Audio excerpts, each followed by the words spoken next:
Yakin Kau hadir di sini. Kami mengundang hambanya menyampaikan firman Tuhan. Rasakan kuasa yang tak terbatas. Ku yakin Kau nyata di sini.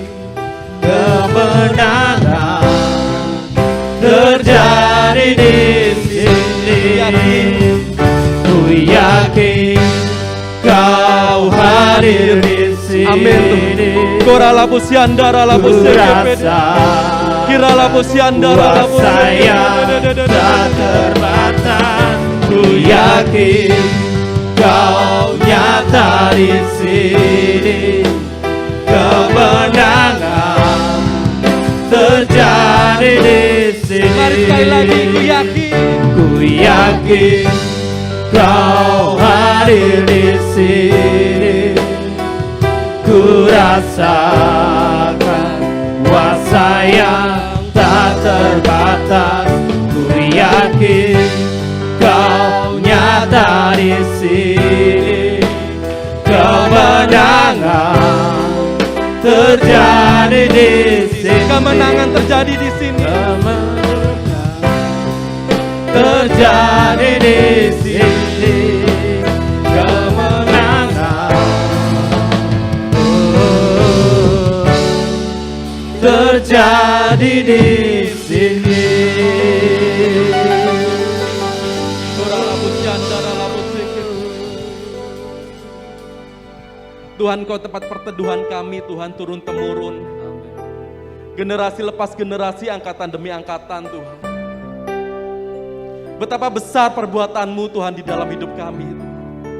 Betapa dalam rancangan-Mu di dalam hidup kami, Tuhan. Engkau Tuhan, kubu perlindungan kami. Allah yang kami percaya, Tuhan. Tuhan, sebentar kami mau mendengarkan firman-Mu, Tuhan. Mari berbicara, Tuhan Yesus. Memberkati, mengurapi setiap kami, Tuhan. Terima kasih, Tuhan. Di dalam nama Tuhan Yesus, mari setiap kita sama-sama katakan amin.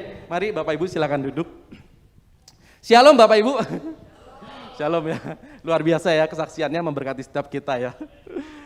Ya, baik.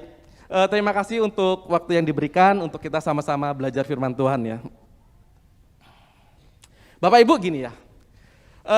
Percaya enggak? Kalau misalnya di dunia ini hanya ada dua pola permainan. Ada dua pola permainan Bapak Ibu ya. Enggak ada lebih, enggak ada kurang. Hanya ada dua ya. Namanya adalah finite game dan infinite game. Coba ada picture-nya, saya udah send ya. Sebentar ya, nah ini. Finite game and infinite games ya. Apa sih artinya? Finite game itu seperti ini Bapak Ibu ya. Sebuah pola permainan ya, yang peraturannya jelas, yang waktunya jelas dan lawannya jelas. Sekali lagi ya, finite game itu adalah sebuah pola permainan ya, yang peraturannya jelas ya. Waktunya jelas, lawannya juga jelas ya. Contohnya main catur Bapak Ibu ya.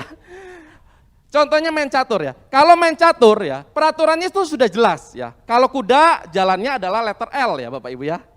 Kalau misalnya benteng jalannya lurus ya. Atau vertikal atau horizontal ya. Kalau gajah jalannya diagonal ya, menyamping ya Bapak Ibu ya. Peraturannya jelas ya. Waktu pertandingannya juga jelas ya. Kita mau tanding catur ya, jamnya hari Rabu jam 6 misalnya. Jelas Bapak Ibu. Lawannya juga sudah ditentukan. Oh, saya misalnya ya, lawan Pak Steve misalnya ya. Kalau misalnya menang, lawan lagi ini. Sudah ditentukan. Finite game ya. Peraturannya jelas, waktunya jelas, lawannya juga jelas Bapak Ibu. Contoh lagi ya, sepak bola ya. Kemarin lagi ramai ya sepak bola U19 ya. Indonesia nggak lolos semifinal karena peraturan juga ya, head to head ya. Peraturannya jelas sepak bola. Ya. Permainan sepak bola harus pakai kaki, tidak boleh pakai tangan. Ya. Bisa kena kartu. Kalau bisa melanggar di kotak penalti, bisa jadi penalti ya atau kartu merah. Peraturannya jelas, waktunya juga jelas, pertandingannya jelas ya. Waktu pertandingan peraturannya juga jelas, 2 kali 45 menit atau kalau enggak ada extra time. Jelas semuanya. Lawannya juga sudah ditentukan. Oh, Indonesia lawan Myanmar. Oh, Indonesia lawan Vietnam. Sudah jelas Bapak Ibu. Tetapi ada satu lagi pola permainan yang peraturannya tidak jelas, ya. Waktunya tidak jelas, lawannya juga nggak jelas Bapak Ibu. Itu adalah infinite game. Ya. Pola kehidupan kita sebagai manusia ini mengikuti pola infinite game Bapak Ibu. Peraturannya nggak jelas, ya. Waktunya juga nggak jelas, ya. Lawannya juga nggak jelas siapa lawan kita. Ya. Contoh, peraturannya nggak jelas kayak gimana sih? Misalnya ya, saya ini buka toko ya, si B juga buka toko. Kita dapat barang yang sama 100.000 modalnya Bapak Ibu. Ya. Saya jual 110.000. Ya. Boleh nggak? Boleh aja ya. Si B mau jual 120.000, boleh nggak? Boleh aja. Tidak ada peraturan yang mengikat. Kalau misalnya si B jual 110 sama dengan saya, boleh nggak? Boleh. 105.000 boleh nggak? Boleh. Jual modal boleh nggak? Boleh. 100.000 boleh. Bahkan kalau jual rugi pun boleh, nggak masalah. 90.000 nggak masalah. Ada peraturan yang melarang? Nggak ada. Waktunya ya Bapak Ibu. Kalau misalnya kita lihat ya, kehidupan kita ini waktunya ini, masalah ini datang tiba-tiba. Kita lagi tidur, ya. Bisa nggak ada berita buruk datang? Bisa. Kita lagi makan, kita lagi senang-senang, ya. Bisa nggak? Bisa. Berita buruk datang bisa kapan aja. Waktunya nggak terduga-duga. Lawannya pun nggak jelas. Orang yang kita percaya saat ini bisa jadi ya, bisa jadi suatu saat 3 bulan, 6 bulan ya, 1 tahun kemudian bisa jadi lawan kita. Orang yang kita percaya bisa jadi mengkhianati kita. Orang yang kita percaya bisa jadi orang yang nggak suka sama kita, bisa. Orang yang kita menaruh uang kita di dia, ya, yang kita investasikan di dia, sekarang temenan ya, kita investasikan uang kita. Bisa jadi 1 tahun lagi bisa jadi crash sama kita. Kenapa? Manusia itu berubah. Tidak ada peraturan yang mengikat. Mari kita sama-sama belajar ya Bapak Ibu dari sebuah kisah dari seorang tokoh ya. Tokoh ini ketika saya renungkan luar biasa. Bagaimana dia menjalani sebuah kehidupan yang infinite. Sebuah kehidupan yang tidak bisa diprediksi. Bapak Ibu, ya. Kalau misalnya Bapak Ibu main catur ya, kalau Bapak Ibu main catur ya. Lawannya megang kuda, Bapak Ibu sudah bisa prediksi. Oh, lawannya pegang kuda nih. Oh, langkahnya adalah kesini karena ada peraturan yang jelas, betul ya? Sudah kita bisa prediksi. Oh, kalau misalnya kesini, saya tak kesini. Sudah bisa diprediksi. Tapi yang namanya kehidupan gak bisa diprediksi. Kenapa? Karena mengikuti pola infinite game. Ya. Mari kita sama-sama belajar ya. Bagaimana tokoh ini menghadapi sebuah pola kehidupan yang gak jelas, sebuah pola kehidupan yang tidak bisa diprediksi. Ya. 1 Raja-Raja 21 ya.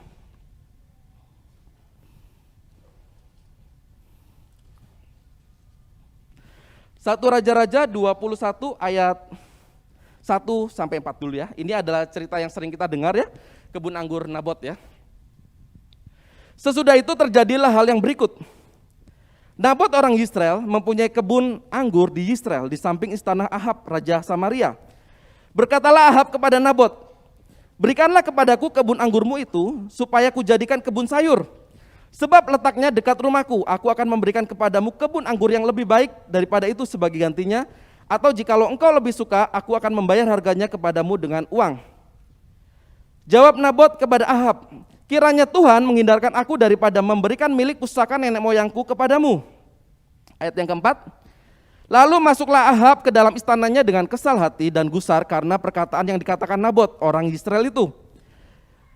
Kepadanya, "Tidak akan kuberikan kepadamu milik pusaka nenek moyangku." Maka berbaringlah ia di tempat tidurnya dan menelungkupkan mukanya dan tidak mau makan. Bapak Ibu, kisahnya luar biasa ya. Ayat 1 gini, sesudah itu terjadilah hal yang berikut. Hal yang berikut ini hal yang kayak gimana sih? Kalau misalnya kita baca ya di kisah sebelumnya, 1 pasal sebelumnya ya. Bangsa Israel ini sedang berperang melawan bangsa Aram. Ya. Bangsa Aram dipimpin oleh seorang raja bernama Ben-Hadad ya. Kalau pada saat itu Israel dipimpin oleh Ahab ya. Bangsa Aram berperang melawan bangsa Israel ya. Di 1 Raja-Raja 20 ayat 29-30, 7 hari lamanya mereka berkemah berhadapan-hadapan, tetapi pada hari ke-7 mulailah pertempuran. Dan pada suatu hari orang Israel menewaskan 100.000 orang berjalan kaki dari orang Aram itu. Orang-orang yang masih tinggal melarikan diri ke Afek ke dalam kota, tetapi gemboknya roboh menimpa ke 27.000 orang yang masih tinggal di situ ya. Sementara itu Ben-Hadad melarikan diri dan masuk ke kota dan bersembunyi dari satu kamar ke kamar yang lain. Bapak Ibu ya, bangsa Israel memperoleh kemenangan yang besar ya. Bangsa Israel memperoleh kemenangan yang gilang gemilang ya. 127.000 orang pada hari itu mati dari pihak bangsa Aram. Ya. Tetapi ya, Ahab ini melakukan sebuah kesalahan ya. Ahab ini meloloskan Ben-Hadad yang harusnya ditumpas ya. 1 Raja-Raja 20:42-43, kata Nabi itu kepadanya, beginilah firman Tuhan, oleh karena engkau telah membiarkan lolos orang yang dikhususkan bagiku untuk ditumpas, maka nyawamu adalah ganti nyawanya dan rakyatmu ganti rakyatnya. Lalu Raja Israel pergi ke istana dengan kesal hati dan gusar, maka sampailah ia di Samaria. Ya. Bapak Ibu ya, Ahab melakukan sebuah kesalahan ya, yang harusnya Raja Ben-Hadad ini dibunuh, dia nggak bunuh ya, diloloskan. Makanya muncullah seorang nabi ya yang berkata gini, karena kamu nggak melakukan firmanku ya, maka nyawamu ganti nyawanya dan rakyatmu ganti rakyatnya. Bapak Ibu, kita lanjut ya ke 21 ya yang tadi ya. Sesudah itu terjadilah hal yang berikut. 21 ayat 1. Nabot orang Israel mempunyai kebun anggur di Israel, di samping istana Ahab ya, Raja Samaria. Bapak Ibu ya, saya percaya gini, kalau orang habis perang itu stres Bapak Ibu ya, tekanan di mana-mana, wah luar biasa ya. Saya harus nuruti yang mana nih ya? Raja Israel sudah menang ya, makanya dia mau refreshing ya, dia mau rekreasi ke istananya yang lain di Israel ya, ke istananya yang lain di Israel ya. Jadi Raja Israel ini punya beberapa istana ya, salah satunya di Israel dan satunya mungkin di Samaria ya Bapak Ibu ya. Sama seperti istana Indonesia juga punya beberapa ya, ada istana negara ya, ada istana Merdeka, istana di Bogor, istana di Bali juga ada di Tapak Siring ya Bapak Ibu ya. Jadi bangsa Israel itu punya beberapa istana ya, salah satunya di Israel ini ya. Nah, ketika Ahab ini jalan-jalan ya, oh di sini di dekat istanaku ini ternyata ada kebun anggur ya. Ini kayaknya bagus kalau misalnya saya jadikan kebun sayur-sayuran ya. Kayaknya enak nih ya, kenapa? Kalau misalnya saya habis mandi, habis segala macam, saya mau jalan-jalan di kebun ini dekat ya. Raja Ahab berpikir bahwa oh ini enak ini kayaknya ya. Oke, habis gitu dia datang ke Nabot ya, habis itu dia datang Nabot. Nabot, jualan, tanahmu ini jualan ke aku ya. Kalau kamu nggak suka, kita tukar guling ya. Bapak Ibu ya, kita tukar guling. Saya punya beberapa kebun anggur yang lebih baik dari yang kamu punya. Ya. Kalau enggak kamu ngomong deh harganya berapa, tak bayar ya. Bapak Ibu pertanyaannya gini, kira-kira Nabot ini tahu nggak kalau misalnya yang di hadapannya dia itu adalah seorang raja? Tahu ya pasti ya, tahu dong ya. Kenapa? Karena raja nggak mungkin dia berjalan sendiri. Raja pasti ada pengawalnya dan lagi dia ngomong, istanaku itu di sampingnya tanahnya Nabot ini ya. Jadi dia sudah tahu bahwa Nabot ini berhadapan dengan seorang raja. Nabot tahu Bapak Ibu.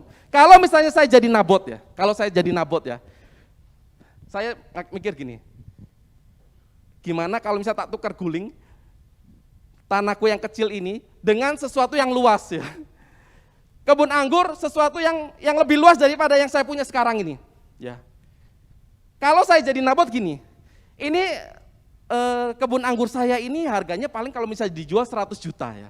Saya akan minta lebih, saya akan minta 500 juta, saya akan minta 700 juta. Kenapa? Karena saya tahu saya berhadapan dengan seorang raja. Karena saya tahu saya akan berhadapan dengan seorang miliarder, orang kaya Bapak Ibu ya. Dan kalau raja kalau udah suka, dia pasti tebus berapapun harganya Bapak Ibu. Tapi Nabot nggak melakukan itu Bapak Ibu. Nabot ini luar biasa ya. Yuk mari kita lihat. Berkatalah Ahab kepada Nabot, berikanlah kepadaku kebun anggur itu supaya kujadikan kebun sayur. Sebab letaknya dekat rumahku, aku akan memberikan kepadamu kebun anggur yang lebih baik. Bapak Ibu gini ya, dari ayat ini saya mikir ya.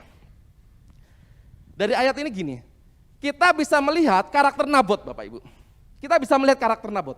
Nabot ini orang yang bersyukur dengan apa yang dia miliki Bapak Ibu. Saya ulangi sekali lagi ya, Nabot ini adalah seorang yang bersyukur dengan apa yang dia miliki. Dia tahu nggak kalau misalnya kebun anggur dia tidak baik-baik juga ya, biasa-biasa aja kebun anggurnya. Kenapa? Karena dikatakan ada kebun anggur yang lebih baik di sana. Jadi sebetulnya kebun anggurnya Nabot ini tidak terlalu istimewa Bapak Ibu ya. Tetapi raja mau karena berdekatan dengan istana raja. Bapak Ibu, Nabot ini orang yang bersyukur dengan apa yang dia miliki. Kadang-kadang kita berpikir ya gini ya, waduh rek, anaknya dia kok lebih pinter ya daripada anakku ya. Waduh, usahanya dia kok lebih diberkati ya daripada usahaku ya. Waduh, ini satu keluarga ya, ceceku kok lebih diberkati ya. Oh adikku kok lebih diberkati ya. Kita nggak bersyukur dengan apa yang Tuhan beri di dalam hidup kita. Nabot itu Bapak Ibu ya, dia bersyukur loh. Dia tidak iri hati loh. Gini, kalau misalnya ya, saya iri hati ya, saya ini motor saya jelek ya misalnya. Saya pengen motor yang seperti Pak Steve punya ya. Oh, mahal harganya. Kalau misalnya saya ditawari, pasti saya akan bilang, saya minta motor yang seperti dia, kan gitu. Motor yang mahal, motor yang lebih mewah. Tapi Nabot nggak ngomong gitu loh, enggak, cukup bagiku tanah ini aja. Aku nggak mau tanah yang lebih baik. Nabot adalah orang yang selalu bersyukur Bapak Ibu, dengan apa yang Tuhan beri di dalam hidupnya. Lagi ya Bapak Ibu ya.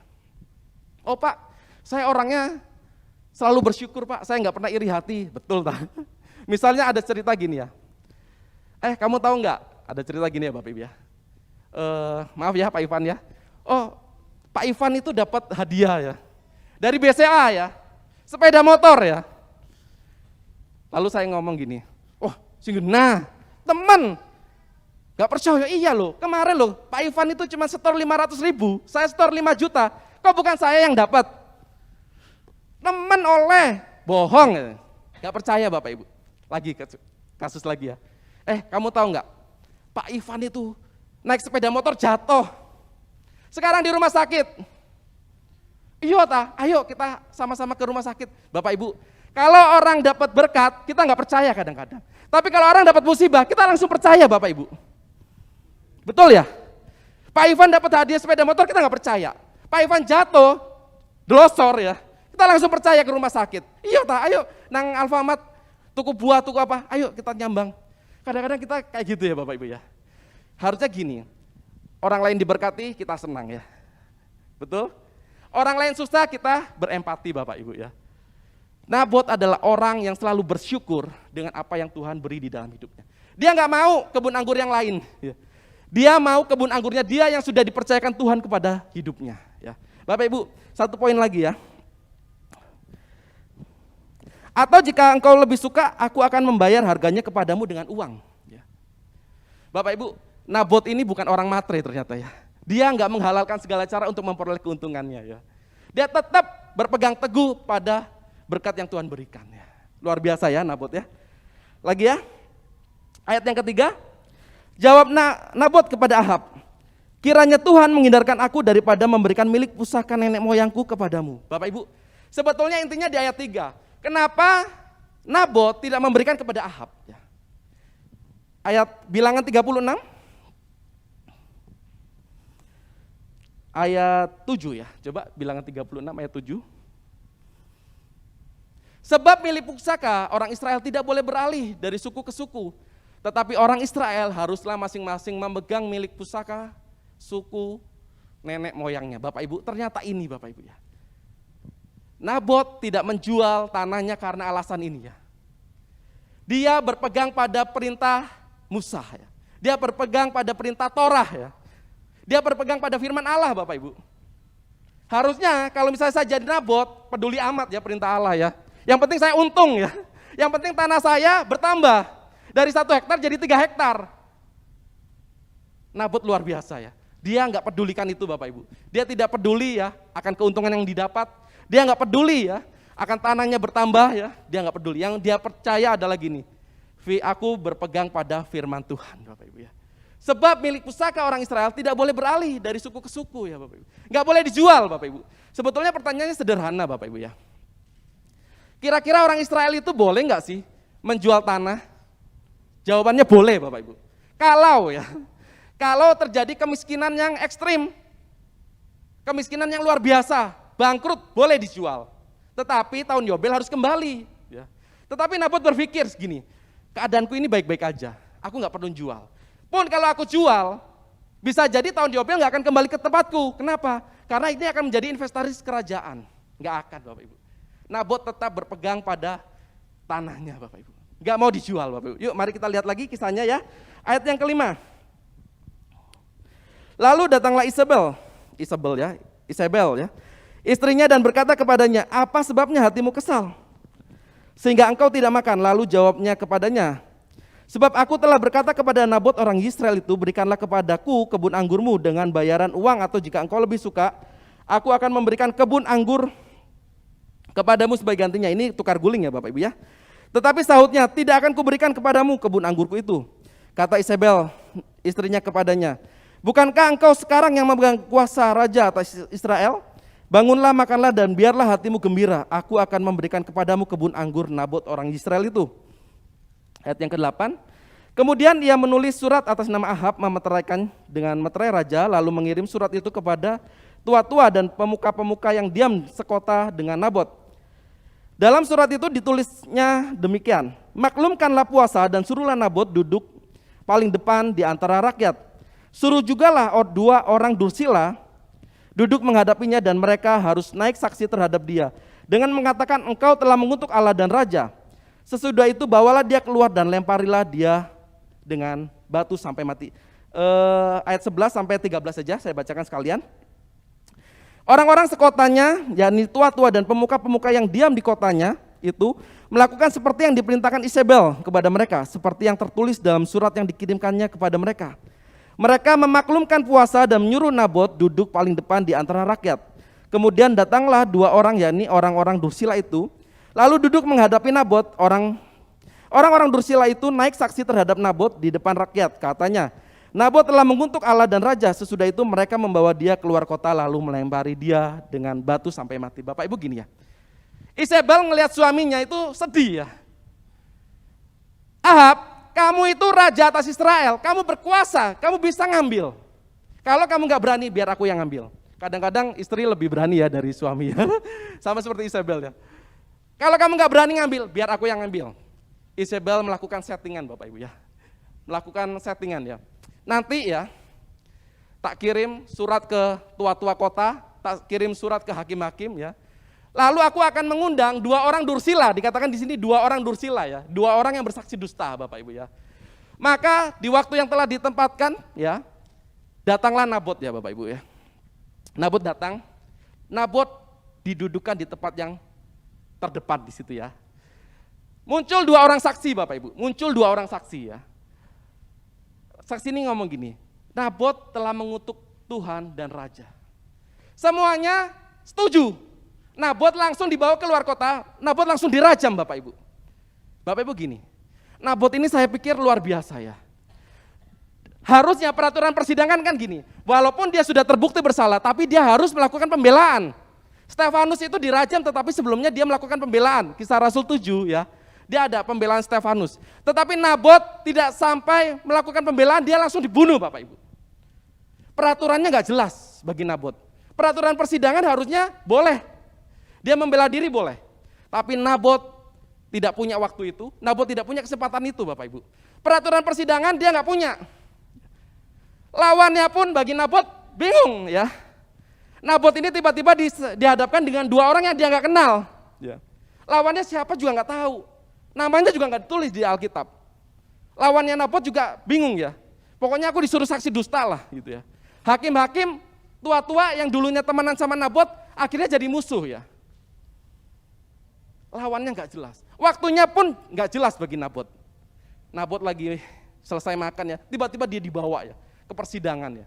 Nggak jelas Bapak Ibu. Nabot mengalami sebuah kehidupan yang infinite ya. Nabot mengalami sebuah kehidupan yang tidak bisa diprediksi. Kenapa sih Bapak Ibu? Satu ya, karena Nabot memegang firman Tuhan ya. Bapak Ibu, saya percaya ya gini ya, kehidupan kita ini kehidupan yang tidak bisa diprediksi kok. Ya. Tapi satu ya, di tengah kehidupan yang tidak bisa diprediksi gini ya Bapak Ibu ya, tetap kita harus percaya, kita harus pegang firman Tuhan Bapak Ibu. Sama seperti Nabot ya, mungkin kita nggak sampai mati seperti Nabot ya Bapak Ibu. Tapi mungkin ya, karena kita memegang firman Tuhan, kita nggak dapat proyek ya. Karena kita memegang firman Tuhan, kita dikucilkan, di tempat kerjaan kita nggak naik-naik pangkat, nggak masalah, tetap pegang firman Tuhan Bapak Ibu. Amin Bapak Ibu. Yuk mari pemain musik, mari kita siapkan hati kita.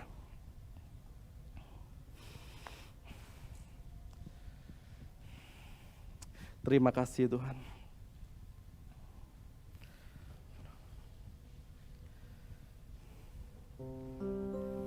Firman-Mu berkata Tuhan, bahwa Engkau beserta setiap kami Tuhan. Maka kuatlah Tuhan kami Tuhan.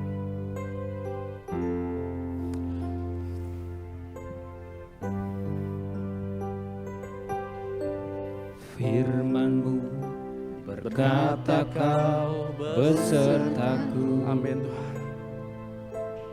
Maka kuat roh dan jiwaku. Kurala Pusyanda.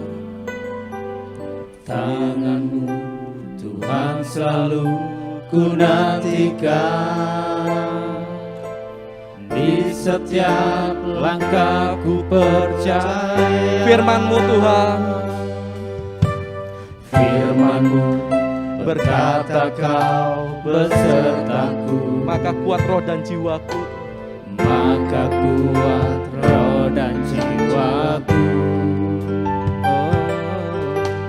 Tangan-Mu Tuhan selalu ku nantikan.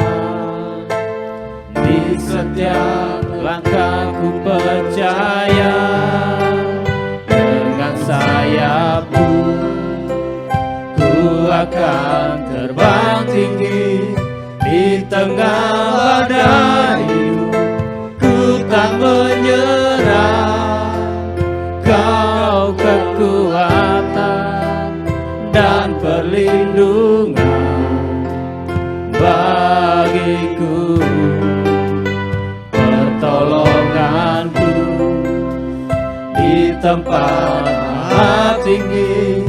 Ku mengangkat tanganku, aku berserah.